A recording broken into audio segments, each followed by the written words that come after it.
The palace slept like a grieving widow, its walls heavy with silence. Adana moved through corridors that once echoed with laughter but now carried only memories. She tended to her father lovingly, speaking to him even when he no longer answered. The night he took his last breath, she felt the world shift, like a pot slipping from the grip of a market woman. She screamed only once, then held his hand until dawn. She buried him beside her mother, and she laid a single white stone for Chizmd. 3 graves. 3 pieces of her heart. The kingdom waited.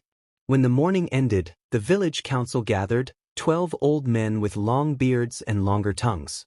They sat in a circle under the ancient Udala tree, each pretending to carry wisdom. Chief Nana, the eldest, cleared his throat. The throne cannot be empty. The king's daughter cannot rule, she is a woman. Another murmured, let us crown a man from the royal bloodline. Perhaps a distant cousin.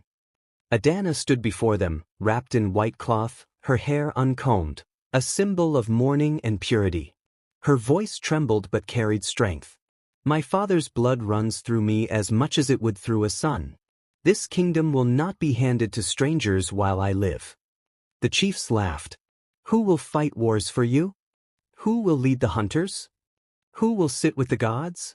Adana lifted her eyes and said, the gods sit with those who carry truth, not muscles. Her courage pierced them like a spear. That night, as the wind howled, strange things began to happen. The elders gathered beneath the moon for the divine judgment. Fires lit the shrine, and kola nuts were cracked open like old secrets.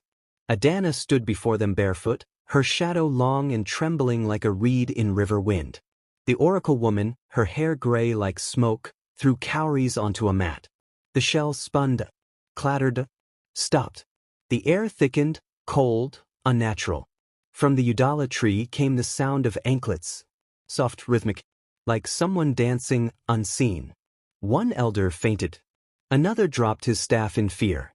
The oracle whispered, voice shaking, the spirit of the lost daughter is here.